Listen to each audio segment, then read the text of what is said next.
ప్రియ శ్రోతలు, మీ బైబిళ్లు తెరవండి.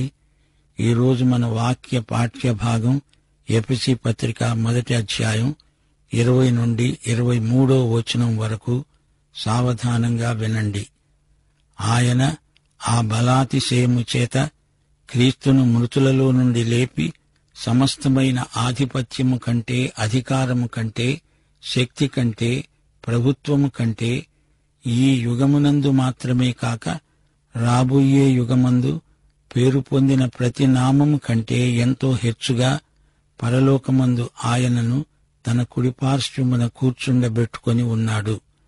సమస్తమును ఆయన పాదముల క్రింద ఉంచి సమస్తము పైన ఆయనను సంఘమునకు శిరస్సుగా నియమించాడు. ఆ సంఘము ఆయన శరీరము, సమస్తమును పూర్తిగా నింపుతున్న వాని సంపూర్ణత అయి ఉన్నది. అనగా దేవుని బలప్రభావం చేత క్రీస్తు మృతులలో నుండి సజీవంగా లేచాడు. దేవుడు తన కుమారుణ్ణి పరలోక ప్రదేశాలలో తన కుడిప్రక్కనే కూర్చోబెట్టుకున్నాడు. దేవుడు ఆయనను ఎంతో పైకి హెచ్చించాడు. సర్వాధిపత్యాన్ని, అధికారాన్ని, ప్రభుత్వాన్ని మించిన, అధిగమించిన పదోన్నతికి యేసు హెచ్చించబడ్డాడు. ఈ యుగంలో గాని వచ్చే యుగంలో కాని పేరుగాంచిన మరి దేనికంటే కూడా ఎంతో పైగా యేసును హెచ్చించాడు. అన్నిటినీ యేసు పాదాల కిందే ఉంచాడు. అన్నిటికీ ఆయన శిరస్సు. ఆయనను దేవుడు సంఘానికి అనుగ్రహించాడు.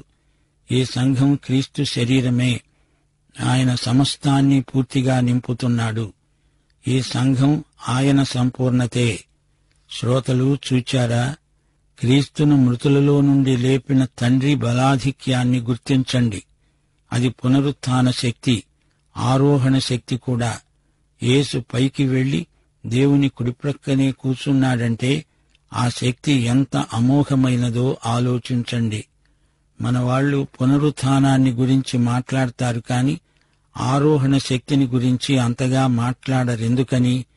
క్రిస్మస్ అంటారు, ఈస్టరు అంటారు, ఆ తరువాత సంఘటనలను స్మరించరు. యేసును పరలోకానికి హెచ్చించిన శక్తి ఎంత అమోఘమైందో గ్రహించండి. అది దేవుని మహాశక్తి, శేఖర బిందువు. పైకి అంతరిక్ష కక్ష్యలోకి ఎగిరిపోవడం గొప్ప శాస్త్ర విజ్ఞాన శక్తి అనుకుంటున్నారు గాని క్రీస్తు పునరుత్థానుడై పరలోక సింహాసనం మీదికి హెచ్చించబడడం ఎంత గొప్ప శక్తి! ఈ ఆరోహణ శక్తి క్రీస్తునందు దేవుని బిడ్డలందరికీ ఇవ్వబడింది. ఫిలిప్పీ పత్రిక 3వ అధ్యాయం 10వ వచనంలో పౌలు అన్న మాటలు మనము అంటాము. ఆరోహణ శక్తిని స్వతంత్రించుకుందాము. ఏ విధము చేతనైనా మృతులలో నుండి నాకు పునరుత్థానము కలగాలని ఆయన మరణ విషయములో సమానానుభవము గలవాడినై ఆయనను, ఆయన పునరుత్థాన బలమును ఎరిగి ఉండే నిమిత్తము సమస్తమును నష్టపరచుకున్నాను. ఈ అధ్యాయాన్ని స్తుతివాక్యంతో ముగిస్తున్నాడు పౌలు.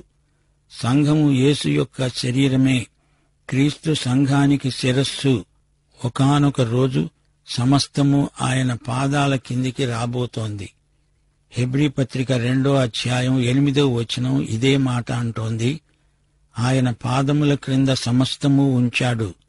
ఆయన సమస్తమును ఆయనకు లోబరచినప్పుడు ఆయనకు లోబరచబడకుండా దేనిని విడిచిపెట్టలేదు. ప్రస్తుతమందు మనము సమస్తమును ఆయనకు లోబరచబడడం ఇంకా చూడలేదు. ఇప్పుడైతే ఆయనకు పూర్తిగా లోబడింది సంఘమే, అనగా అసలైన సంఘం, యథార్థవర్తనులైన విశ్వాసులు. కొన్ని గుంపులున్నాయి, మేమే సంఘం అంటారు గాని వారు యేసు మాట విననొల్లని గడుగ్గాయలు. పక్షపాతంతో పక్షవాతం వచ్చిన గుంపులివి. క్రీస్తు నుండి వేరైపోయిన వీరు ద్రాక్షవల్లి నుండి వేరై ఎండిపోయిన కొమ్మలు. శిరస్సు నుండి వేరైపోయిన మొండెం ఏమి చేయగలదు? యోహాను సువార్త 14వ అధ్యాయం 15వ వచనం ప్రభు అన్నాడు, మీరు నన్ను ప్రేమించిన ఎడల నా ఆజ్ఞలను గైకొంటారు. ప్రభువు చేయమన్నది ప్రేమతో చేస్తాము. 1 కొరింథీ 12వ అధ్యాయం 12-13 వచనాలలో పౌలన్నాడు, ఏలాగు శరీరము ఏకమై ఉన్నా అనేకమైన అవయవాలు కలిగి ఉన్నదో, ఏలాగు శరీరము యొక్క అవయవములన్నీ అనేకములై ఉన్నా ఒక్క శరీరమై ఉన్నదో, అలాగే క్రీస్తు ఉన్నాడు. ఏలాగనగా యూదులమైన, గ్రీసు దేశస్థులమైన, దాసులమైన, స్వతంత్రులమైన మనమందరము ఒక్క శరీరములోనికి ఒక్క ఆత్మయందే బాప్తిస్మము పొందాము. మనమందరము ఒకే ఆత్మను పానము చేసిన వారమయ్యాము. శ్రోతలు, శరీరానికి శిరస్సు ఒక్కటే. మనం ఆయన శరీరం. మనం ఈ శరీరానికి సంబంధపడి ఉన్న అవయవములము. మనము ఒకరికి ఒకరము అవయవములమై ఉన్నాము. మనము ఆయన పర్యవేక్షణలో, ఆయన అదుపాజ్ఞల్లో ఉన్నాము. ప్రియ శ్రోతలు, ఈ ఎఫెసు పత్రిక 1వ అధ్యాయమంతా మళ్లీ ఒకసారి మననం చేసుకోండి. ఈ అధ్యాయమంతా రక్షణానుభూతికి విశ్లేషణాత్మకమైన వివరణ. యోనా గ్రంథం 2వ అధ్యాయం 9వ వచనం, యెహోవా వద్దనే రక్షణ దొరుకుతుంది. తండ్రి, కుమార, పరిశుద్ధాత్మల ద్వారా ఆధ్యాత్మిక ఆశీర్వాదాలు మనకు సమృద్ధిగా ప్రాప్తించాయి. 1 నుండి 6వ వచనం వరకు తండ్రి ఆశీర్వాదములు. మనలను కుమారులనుగా స్వీకరించాడు. ప్రేమచేత క్రీస్తులో మనల్ని ఏర్పరచుకున్నాడు. 7 నుండి 12వ వచనం వరకు కుమారుడిచ్చిన ఆశీర్వాదాలు. ఆయన రక్తం వలన విమోచన, అపరాధములకు క్షమాపణ. క్రీస్తునందు సమస్తము ఏకముగా సమకూర్చబడింది. క్రీస్తునందు మనలను ఒక స్వాస్థ్యముగా చేశాడు. 13, 14 వచనాలు పరిశుద్ధాత్మ వల్ల కలిగిన ఆశీర్వాదాలు.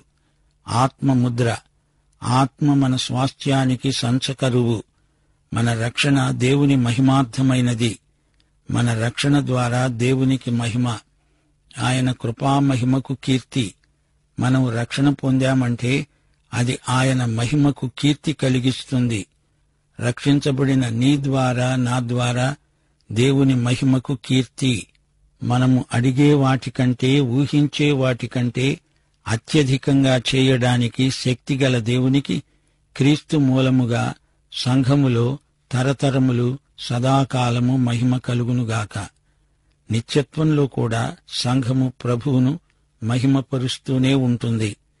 మన రక్షణ దేవుని గొప్పతనాన్ని చాటుతుంది.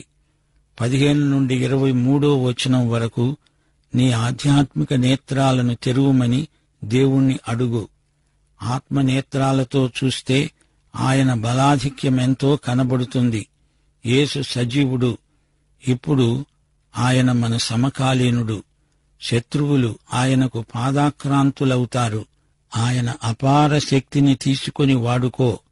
జీవితంలోని సర్వకాల సర్వావస్థల్లో ఆయనను మహిమపరచు. ఆయన మహాశక్తి మనకు ఎల్లప్పుడూ అందుబాటులో ఉంది. లోకమును జయించే విజయమే మన విశ్వాసం. శ్రోతలు, ఎఫెసీ పత్రికలో పౌలు 2 ప్రార్థనలు చేశాడు. 1వ అధ్యాయం 15 నుండి 23వ వచనం వరకు మొదటి ప్రార్థన, 3వ అధ్యాయం 14 నుండి 21వ వచనం వరకు రెండో ప్రార్థన. క్రీస్తునందు దేవుడు నీకేమి చేశాడో విశ్వాసివైన నీవు తెలుసుకొని ఉండాలి. అదే ఈ ప్రార్థనాంశం. రెండో ప్రార్థనలో దేవుని ఆశీర్వాదాలను అనుభవించగలిగేటందుకు ప్రార్థన. మొదటి ప్రార్థన జ్ఞానం కోసం, రెండో ప్రార్థన శక్తి కోసం. ఈ 2 ప్రార్థనలు ఒకదానికొకటి సంపూరకాలు. ఫిలిప్పీ, కొలసీ పత్రికల్లో కూడా పౌలు చేసిన ప్రార్థనలున్నాయి. ఈ ప్రార్థనాంశాలను మనం వాడుకోవాలి. దేవుని చిత్తమందు జరిగే ప్రార్థనలివి. మొదటి అధ్యాయంలో శ్రోతలు మననం చేసుకోవలసిన వచనాలున్నాయి. అవి మనకు ఆశీర్వచనాలు. ఎఫెసీ పత్రిక 1వ అధ్యాయం 3వ వచనం, దేవుడు క్రీస్తునందు పరలోక విషయములలో ఆత్మ సంబంధమైన ప్రతి ఆశీర్వాదమును మనకనుగ్రహించాడు. 7వ వచనం, దేవుని కృపా మహదైశ్వర్యమును బట్టి ఆ ప్రియునియందు ఆయన రక్తం వలన మనకు విమోచనము, అనగా మన అపరాధములకు క్షమాపణ మనకు కలిగింది. దేవుడు ఈ రోజున తన ప్రియ సంఘము ద్వారా పనిచేస్తున్నాడు. అన్నిటినీ క్రీస్తునందు ఏకముగా సమకూరుస్తున్నాడు. 1వ అధ్యాయంలో విమోచన, 2వ అధ్యాయంలో పునరుత్థానం, 3వ అధ్యాయంలో సమాధానం, 4, 5, 6 అధ్యాయాలలో విశ్వాసుల బాధ్యతాయుతమైన ప్రవర్తనను ప్రస్తావించాడు పౌలు. దేవుని సంకల్పము వెలుగులో మన నడక, ప్రవర్తన ఎలా ఉండాలో పౌలు కూలంకషంగా చర్చించాడు. ఎఫెసు పట్టణం విగ్రహారాధికులతో నిండి ఉంది. అపవాదితో ఆధ్యాత్మిక యుద్ధం చేయాలి మనం. 6వ అధ్యాయం 10వ వచనం, ప్రభువు యొక్క మహాశక్తిని బట్టి ఆయన యందు బలవంతులై ఉండండి అంటూ ఈ యుద్ధానికి సైనికులను పౌలు సిద్ధపరుస్తున్నాడు. సిద్ధాంతం, ఆచరణ ఈ రెండూ విశ్వాసి జీవితంలో సమతౌల్యం పాటించాలి. అధికారం దేవునిది, బాధ్యత విశ్వాసులది. ఆయన కృపకు ప్రతిస్పందన మన విధేయత. శ్రోతలు, ఈ రోజు పాఠంలో మనం జ్ఞాపకముంచుకోవాల్సిన వాక్య సత్యాలు కొన్ని ఉన్నాయి. ఇవి సార్వత్రికమైనవి. క్రీస్తు చనిపోయి తిరిగి సజీవుడై లేచాడు. మహిమ శరీరంతో పరలోకానికి ఎక్కి వెళ్లాడు. ఈ అద్భుత సంఘటనలు మానవ జాతి అంతటిలోకి గొప్ప ఆధ్యాత్మిక విప్లవాన్ని తెచ్చాయి. దేవుని బల ప్రభావాలు అమోఘంగా వెల్లడి అయ్యాయి. దేవుడు సృజించిన విశ్వమంతటి కంటే, అందలి శక్తుల కంటే, ప్రభుత్వాలన్నిటికంటే అత్యున్నతంగా యేసు హెచ్చించబడ్డాడు. ఆయన తన తండ్రి సింహాసనం మీద కూర్చున్నాడు. ఈ విషయంలో ఎవ్వరూ యేసుకు సాటిరారు. ఏ మనిషిగాని, దేవదూతగాని ఆయనతో సాటి నభూతో నభవిష్యతి. అధికారంలో, బలప్రభావాలలో, మహిమలో, ఘనతలో యేసుకు యేసే సాటి. యేసు పునరుత్థాన శక్తి పరిశుద్ధాత్మ శక్తే. అదే శక్తి ఈ రోజున విశ్వాసులలో పనిచేస్తున్నది. ఈ విధంగా మనము అత్యధిక విజయం పొందగలుగుతున్నాము. ఈ శత్రులోకంలో మనలో ఉండి మన చేత పనిచేయిస్తున్నది ఇదే శక్తి. లోకాన్ని, శరీరాన్ని, సైతానును ఓడించగలం. అత్యధిక విజయం క్రీస్తు ద్వారా, ఆయన ఆత్మ వలన మనకు సంక్రమించింది. అందుబాటులో ఉన్న వనరులను మనం వినియోగించుకోకపోతే మనమే ఎంతో నష్టపోతాము. సంఘ శిరస్సు యేసే. ఆయన పాదాల కిందికే సమస్తము వస్తుంది. ప్రియ శ్రోతలు, ఎఫెసీ పత్రిక నిండా విశ్వాసులకు అనుగ్రహించబడిన ఆశీర్వాదాలు ఎన్నో పేర్కొనబడ్డాయి. ఇవన్నీ కృపాశిష్యులే. క్రీస్తునందు అంగీకరించబడినందున వాగ్దానము చేయబడిన ఆధ్యాత్మిక ఆశీర్వాదాలన్నీ మనకు ధారాదత్తం చేయబడినాయి. చెడుగును, పాపాన్ని జయించడానికి ఆధ్యాత్మిక శక్తి, అధికారము మనకు ప్రాప్తించాయి. మనలో పనిచేసే దేవుని అపరిమిత శక్తి ఇది.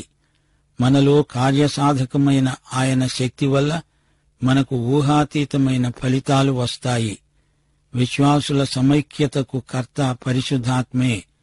సమాధానమనే బంధము చేత ఆత్మ కలిగించే ఐక్యతను మనం కాపాడుకోవాలి. సమైక్యతకు ఎంతో క్రమశిక్షణ అవసరం.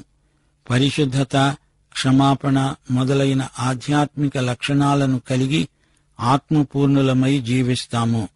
ఇదే ఎఫెసీ పత్రిక సారాంశం. సంబంధాలలో, వ్యక్తిగత ప్రవర్తనలో ఆధ్యాత్మిక శక్తి మన వినియోగానికి లభ్యమవుతుంది.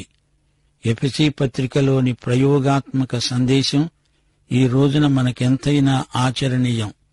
క్రీస్తునందు పరలోక ప్రదేశాలలో మనము విహరిస్తున్న అనుభూతి మనకు ఎఫెసీ పత్రికలో కలుగుతుంది. పౌలు 3 సంవత్సరాలు ఎఫెసులో ఉన్నవాడు గనుక ఆయనకు అక్కడి వాతావరణమంతా బాగా తెలుసు. పౌలు రాసిన చెరసాల పత్రికల్లో ఇది మొదటిది. క్రీస్తునందు అనే మాట ఈ పత్రికలో కీలక పదం అన్నాము గదా. విశ్వాసి క్రీస్తునందు క్రీస్తుతో సంయుక్తమై ఉన్నాడు. మరణంలో, పునరుత్థానంలో, ఆరోహణంలో క్రీస్తుతో సంయుక్తమై ఉన్నాడు. ఇప్పుడు పరలోక సింహాసనం మీద ఉన్న క్రీస్తుతో కూడా మనం సంయుక్తులమే. క్రీస్తునందలి మన హక్కులు, బాధ్యతలు ఈ పత్రిక నిండా వివరించబడి ఉన్నాయి. కృప అనే మాట ఈ పత్రికలో 13 సార్లు వస్తుంది. ఎఫెసీ పత్రిక అంతటా దేవుని కృపా సువార్త పర్యాప్తమై ఉన్నది. అపొస్తలుల కార్యములు 20వ అధ్యాయం 24వ వచనం పౌలు స్వకీయ సాక్ష్యం. దేవుని కృపాసువార్తను గూర్చి సాక్ష్యమివ్వడమందు నా పరుగును, నేను ప్రభువైన యేసు వలన పొందిన పరిచర్యను తుదముట్టించడానికి నా ప్రాణమును నాకెంత మాత్రమును ప్రియమైనదిగా నేను ఎంచుకోవడము లేదు.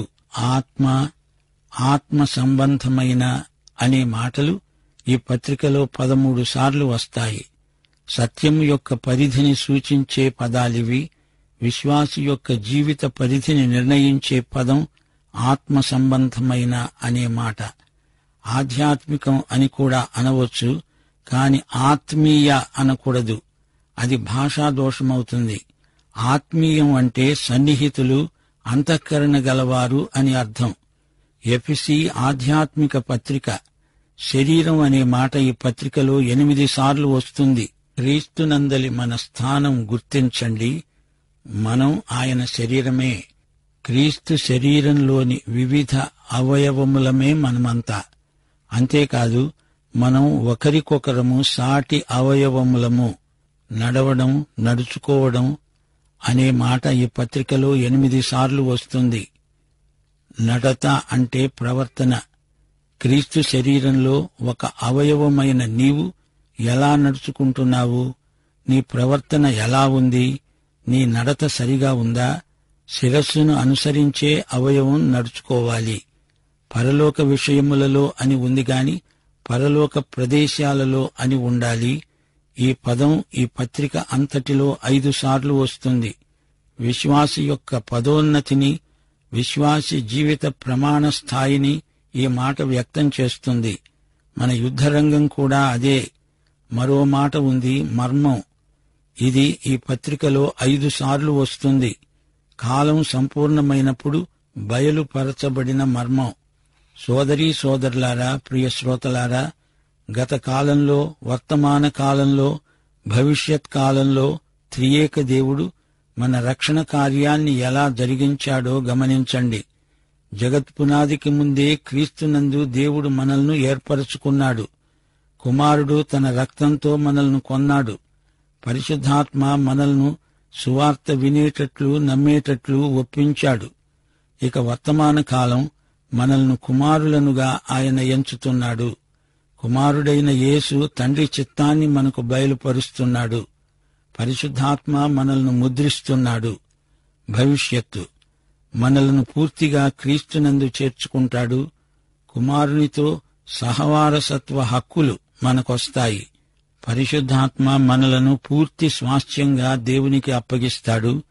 ఇది త్రికాలాత్మకమైన శిక్షణ ప్రణాళిక. ప్రియ శ్రోతలు, వింటున్నారా? దేవుని ప్రజల విశ్వాసము, వారి ప్రేమ చూచి పౌలు వారి కోసం ప్రార్థన చేశాడు. అపొస్తలుడి ప్రార్థనతో ఈ అధ్యాయం ముగిసింది. ఈ ప్రార్థనలోని ముఖ్యాంశాలు మరోసారి మననం చేసుకోండి. దేవుని ప్రజలకు క్రీస్తును గురించి, క్రీస్తునందలి మన స్వాస్థ్యమును గురించి సరైన అవగాహన ఉండాలి. విశ్వాసము ద్వారా విశ్వాసులు ఆత్మశక్తిని పుంజుకోవాలి. యేసు పునరుత్థాన ఆరోహణ మహిమలను బట్టి విశ్వాసులకు బలాధిక్యం కలగాలి. క్రీస్తు నాయకత్వం అంతటా వర్ధిల్లాలి. సమస్తము ఆయనకు దాసోహం అనాలి. క్రీస్తు శరీరంలోకి విశ్వాసులందరూ బాప్తిస్మం పొంది ఉన్నారు. యేసే మనందరి శిరస్సు. రోమాపత్రిక 6వ అధ్యాయం 3-4 వచనాలు. క్రీస్తు మృతులలో నుండి తండ్రి మహిమ వలన ఎలాగూ లేపబడ్డాడో అలాగే మనము నూతన జీవము పొందిన వారమై నడుచుకొనున్నట్లు ఆయన పునరుత్థానము మనకివ్వబడింది.